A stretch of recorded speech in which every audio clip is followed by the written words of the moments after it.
تو وہ ان نوجوانوں نے جو یہ کام کر رہے تھے اپنے سرپرست بعض مفتیان کرام سے پوچھا، ان کے نام لکھے ہوئے تھے، اب میرے ذہن میں نہیں ہیں، جو ان کے بڑے مفتیان تھے، سینئر معمر بزرگ، ان کے سامنے یہی اشکال رکھا کہ لوگ بہت پوچھتے ہیں بچیوں کو حفظ کرانا چاہیے یا نہیں کرانا چاہیے، بچیاں بھول بھی جاتی ہیں گھر کے مشاغل میں وغیرہ، جو بھی تردد کی وجوہات ہیں۔ تو ان بڑوں نے کہا کہ حفظ کرانا چاہیے، کوئی حرج کی بات نہیں ہے۔ پھر انہوں نے اس کا ایک بڑا فائدہ ذکر کیا، وہ فائدہ یہ ہے کہ جو مائیں حافظہ ہوتی ہیں ان کے بچے آسانی کے ساتھ حفظ کر لیتے ہیں، تو ان کا حفظ محفوظ رہے نہ رہے یہ بات کی بات ہے، لیکن بہر صورت ان کے بچوں کے اندر یہ صلاحیت اللہ تعالیٰ کی طرف سے آ جاتی ہے، پیدا ہو جاتی ہے کہ وہ آسانی کے ساتھ حفظ کر لیتے ہیں، اور یہ فطری بھی بات ہے۔ جیسے ہم عرض کرتے ہیں کہ بہت سے بچوں کو ہم لوگوں کو مدرسے میں ہا عین قاف نکلوانے کے لیے کئی کئی دن مشق کرانا پڑتا ہے، مگر حافظوں کے بچے جب آتے ہیں تو وہ پیدائش سے ہی سیکھ کے آتے ہیں ہا عین قاف۔ ان کو گھر میں بھی اگر پوچھ لیا جائے تو گھر میں بھی وہ عین کی جگہ عین نکالتے ہیں، قاف کی جگہ قاف، ہا کی جگہ ہا خود بخود نکلتا ہے ان کا، کچھ کرانا نہیں پڑتا ان کو، کیونکہ وہ اپنے والد کو سنتے ہیں، گھر کے افراد کو سنتے ہیں، تو وہ خود بخود، کیونکہ انسان جو، اچھا درمیان میں ایک بات عرض کر دوں میں کہ ہم لوگ کہتے ہیں کہ گھر میں ٹیوشن پڑھانے کے مقابلے میں مکتب کو ترجیح دو۔ مکتب میں جو فائدہ ہوتا ہے وہ فائدہ اکیلے ٹیوشن پڑھنے میں نہیں ہوتا، تو اس میں اور بھی کچھ پہلو ہیں فائدے کے، اہم ہیں وہ بھی، مگر اس میں ایک تعلیم کے سلسلے میں یہ پہلو ہے کہ بچہ جب مکتب میں بیٹھتا ہے اور اطراف میں 25 50 100 مکتب چھوٹا ہو بڑا ہو بچوں کی ایک تعداد ہوتی ہے، تو ہم یہ سوچتے ہیں کہ بھائی ہمارے بچے کو تو 10 منٹ ہی مول صاحب کے ملتے ہیں اور باقی تو 50 منٹ بچہ ایسے ہی رہتا ہے درجے میں، تو وہ 50 منٹ خالی نہیں رہتا بچہ، وہ جو دوسروں سے چلاتے ہوئے سنتا رہتا ہے نا، وہ خود بخود سیکھتا ہے بچہ۔ اور قرآن مجید میں اللہ تعالیٰ نے فرمایا ہے کہ ہم نے انسان کو پیدا کیا فَجَعَلْنَاهُ سَمِيعًا بَصِيرًا، پھر اس کو ہم نے سننے والا دیکھنے والا بنایا، تو اس میں اللہ نے دیکھنے کی صفت بعد میں ذکر کی ہے، سننے کی صفت پہلے ذکر کی ہے، ہم نے اس کو سننے والا دیکھنے والا بنایا، تو سمیع پہلے ذکر کیا، بصیر بعد میں ذکر کیا۔ علماء یہ کہتے ہیں کہ انسان جو سیکھتا ہے وہ آنکھ کے ذریعے جتنا سیکھتا ہے اس سے کہیں زیادہ کان کے ذریعے سیکھتا ہے،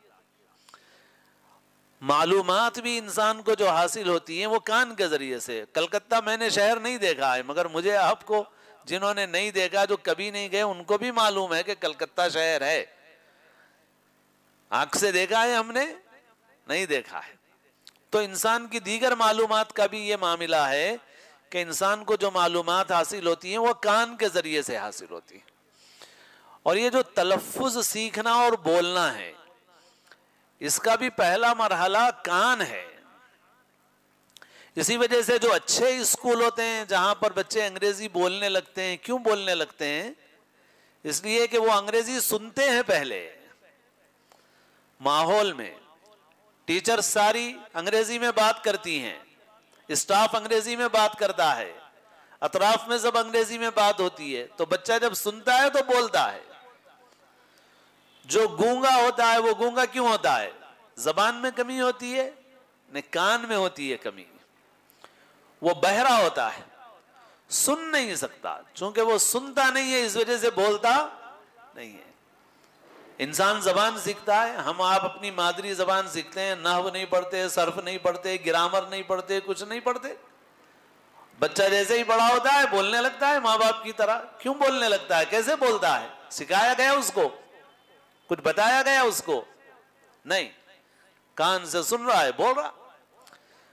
اسی طرح تلفظ کا بھی معاملہ ہے، پرونانسیشن، لہجہ، تلفظ، انسان جو سنتا ہے وہ خود بخود اس کی زبان سے نکلنے لگتا ہے. تو مکتب میں بھی بڑا فائدہ یہ ہے. تو بہرحال بات اس پر سے نکلی تھی کہ جو حفاظ ہوتے ہیں ان کی اولاد خود بخود صحت سے پڑھنے لگتی ہے. بس اسی طرح جو مائیں حافظہ ہوتی ہیں ان کے بچے آسانی کے ساتھ حفظ کرتے ہیں. ہم کو پھر بعد میں ایک اور اہم بات معلوم ہوئی. حضرت مفتی سعید احمد صاحب پالن پوری رحمۃ اللہ علیہ، حضرت کی کتابوں میں بھی ہے، بیانوں میں بھی ہے، پھر ہم نے بعد میں جب سنا تو ہم نے اس کو ابھی اضافہ کر دیا. حضرت مفتی سعید صاحب پالن پوری رحمۃ اللہ علیہ نے فرمایا، حضرت کے ماشاءاللہ بہت بچے ہیں، حضرت نے فرمایا کہ بھئی ہمارے کے شروع کے جو بچے تھے بڑے، ان کے حفظ میں بڑی مشقت ہوئی.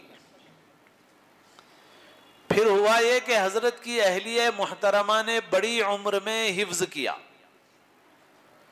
حافظہ بن گئی ہو. حضرت فرماتے ہیں ان کے حافظہ بننے کے بعد والے جو بچے ہیں انہوں نے حفظ کہاں سے کیا پتہ ہی نہیں چلا. ان کا حفظ کہاں سے ہوا پتہ ہی نہیں چلا.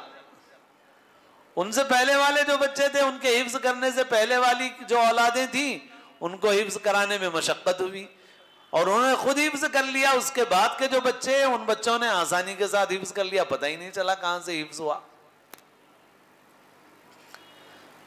تو اس وجہ سے اس میں جب یہ باتیں ہمارے علم میں آئی تو پھر ہمارا بھی رجحان ہو گیا پوری طرح سے کہ بھئی اس سلسلے میں زیادہ تردد میں پڑھنے کی ضرورت نہیں ہے، بلکہ زیادہ سے زیادہ حفظ کرایا جائے تو اچھا ہے.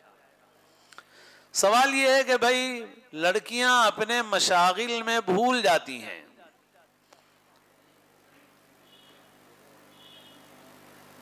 تو بعض حضرات نے پوچھا کہ لڑکے کتنے یاد رکھتے ہیں جو فارغ ہوتے ہیں؟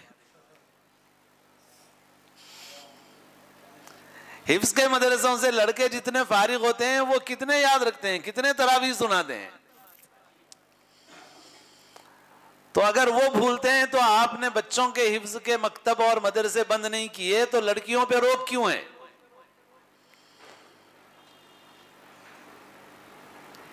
اور پھر وہ جو وعید ہے اس میں علماء نے کچھ تفصیل بیان کی ہے، اس وجہ سے اس کی زیادہ فکر نہیں کرنا چاہیے، اس سے زیادہ ڈرنے کی ضرورت نہیں ہے.